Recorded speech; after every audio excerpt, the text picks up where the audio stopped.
আপনার উদ্দেশ্য যদি সৎ থাকে তাহলে শত্রুপক্ষ যতই শক্তিশালী হোক না কেন আপনার জয় দেখে কিন্তু সে একদিন ঠিকই পরাস্ত হয়ে আপনার কাছে আসবে। হ্যালো ভিউয়ার্স, আসসালামু আলাইকুম। কেমন আছেন সবাই? আশা করছি সবাই ভালো আছেন। আলহামদুলিল্লাহ, আমরাও সবাই ভালো আছি। বরাবরের মতো নতুন একটি ভিডিও নিয়ে হাজির হলাম। আশা করছি ভালো লাগবে। তো এখন কিন্তু রাতের বেলা, তো আমার হাজব্যান্ড কিন্তু অনেক বাজার এনেছিল, তো আমি বাজারগুলা গুছিয়ে নিচ্ছি। আসলে আজকে অনেক টায়ার্ড ছিলাম, তারপরও এগুলো তো আমারই কাজ, তো নিজের কাজ তো নিজেই করতে হবে। তো হাজার কষ্ট হইলেও কি করব, আমি আস্তে আস্তে টুকটুক করে কিন্তু সুন্দর করে আমি যা যা এনেছিল সব কিছু আমি গুছিয়ে নিয়েছি। আর যেগুলা বয়ামে ভরার দরকার ছিল সেগুলো কিন্তু আমি সুন্দর করে রেখে দিলাম। তো এখন দুপুরবেলা, তো আমার একটা অনেক ময়লা হয়েছিল, তো ভাবলাম যে এটা একটু পরিষ্কার করব। তো এখন তো শীতকাল, সবাই নাস্তা খাওয়া, মানে আপনারা তো খেয়েছেন আলহামদুলিল্লাহ। আমাদের একটু দেরিতে হইলেও কিন্তু তো চাউলের গুঁড়ি কিন্তু আগে আমি চাউলগুলা ভিজিয়ে রেখেছিলাম, পরে মেশিনে কিন্তু এগুলা ভেঙে এনেছে। তো এখন এগুলো তো আবার শুকাতে দিতে হবে। তো ভাবলাম যে পিঠা যেহেতু আমি এখনও বানাইনি, তো ভাপা পিঠাটা একটু আমি কীভাবে বানাই সেটা আমি একটু দেখাই। আপনারা তো সবাই পারেন, তারপর আমি কিভাবে বানাই ভাবলাম যে একটু রেকর্ড করে রাখি।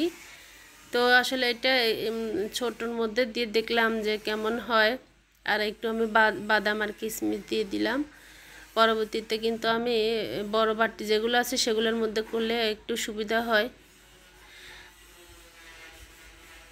তো আপনারা কে কী অবস্থায় আছেন চাইলে আমার কমেন্টের মাধ্যমে জানাতে পারেন।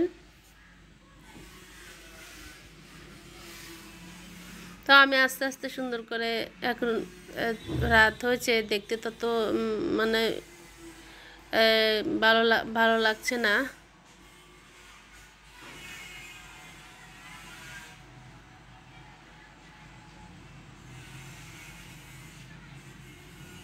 আসলে ভাপা পিঠা আমি আগে পারতাম না, তো আমি এখন জানি। তো এখন আনন্দ লাগে নিজে, আসলে কোনো কিছু জানা থাকলে করতে একদম মানে খুবই ইজি মনে হয়। আগে ভাবতাম যে আসলে মানে অনেক কঠিন। তো আসলে মানে বারবার চেষ্টা করলে হাজার কঠিন কাজও কিন্তু সহজ হয়ে যায়। এখন কিন্তু আমার কাছে খুবই ইজি লাগে, কারণ এখন তো আমি করতে করতে একদম মানে আমার কাছে এখন আর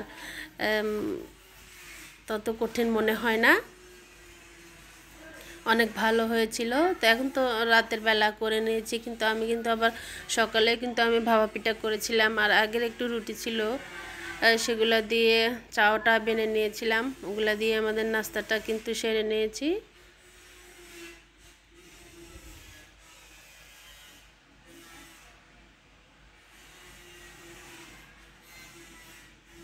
আজকে রান্না বান্না দেখাবো না। আজকে শাক আমি ফ্রিজে রেখেছিলাম, শাকটা ভাজি করেছি, আর ডাল রান্না করেছি, ডিম দিয়ে আলু দিয়ে রান্না করেছি। ভাবলাম যে আজকে এগুলা দেখাবো না।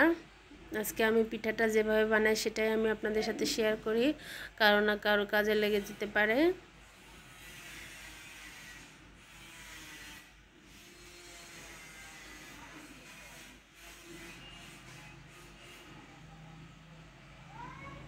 তো ওই তো আমি বেশি কিন্তু বানাইনি, অল্প বানিয়েছি। রাতের বিকেলের নাস্তা মানে একটু একটু করে আমরা খেয়েছি।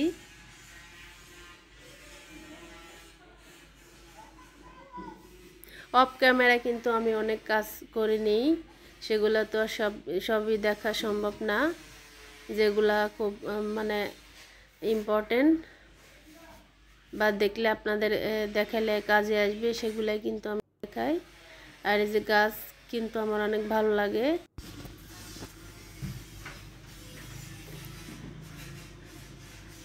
বেলকনিতে যে গাছটা ছিল ওখান থেকে কিন্তু আমি ডালগুলা ভেঙে তারপর পানিতে রেখেছি। আসলে ডালগুলো এভাবে রাখলে কিন্তু দেখতে অনেক সুন্দর লাগে, সেই জন্য আসলে রেখেছি। আমার গাছটা কিন্তু অনেক বড় হয়েছে, তো ভাবলাম ডালপালাগুলো একটু ছেটে দিই।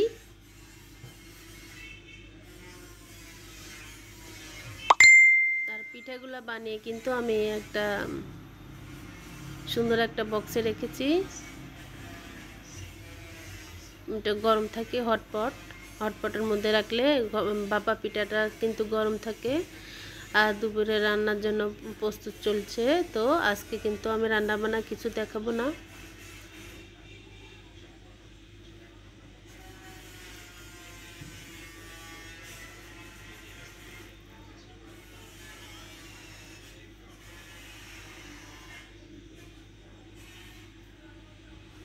এই যে আমার র্যাকটা দেখছেন, আমি কিন্তু অফ ক্যামেরায় র্যাকের উপরের অংশটা সুন্দর করে আমি কিন্তু ওয়াশ করে নিয়েছি। তারপরে ভিতরে দেখলাম অনেক তেলাপোকার মানে পায়খানা করে রেখেছে, ময়লা, তার ওগুলো সুন্দর করে আমি ওয়াশ করে নিয়েছি।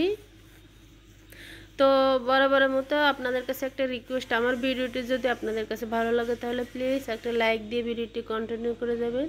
আর যদি বেশি ভালো লাগে তাহলে আমার চ্যানেলটি আপনি সাবস্ক্রাইব করে পাশের বেল অপশনটি স্পেস করে রাখবেন। এতে করে আমি নতুন কোনো ভিডিও দিলে সঙ্গে সঙ্গে আপনি পেয়ে যাবেন। আর ভিডিওর মধ্যে কোনো ভুল ত্রুটি হলে প্লিজ আপনারা ক্ষমা সুন্দর চোখে দেখবেন। কোনো কিছু জানার থাকলে আপনারা আমাকে বলতে পারেন কমেন্টের মাধ্যমে। আর একটা লাইক তো অবশ্যই আমি আশা করতে পারি আপনাদের কাছ থেকে। তো এই যে র্যাকটি কিন্তু আমি অনেক আগে বানিয়ে নিয়েছি। এটা কিন্তু অনেক সুবিধা, অনেক বড়। আর চাইলে আপনারা এভাবে কিন্তু বানাতে পারেন। যেসব আপুরা মানে আপনারা বানাননি তারা, এটা কিন্তু লোহার র্যাক, অনেক ভালো রং করে নিয়েছি আমি। তো আর রেক্সিন দিয়েছি সুবিধার জন্য, যাতে পানি টানি পড়লে সমস্যা হয় না। তো আপনারা দেখতে থাকুন, এনজয় করতে থাকুন। তো দেখা হবে নেক্সট ভিডিওতে। আসসালামু আলাইকুম, আল্লাহ হাফেজ।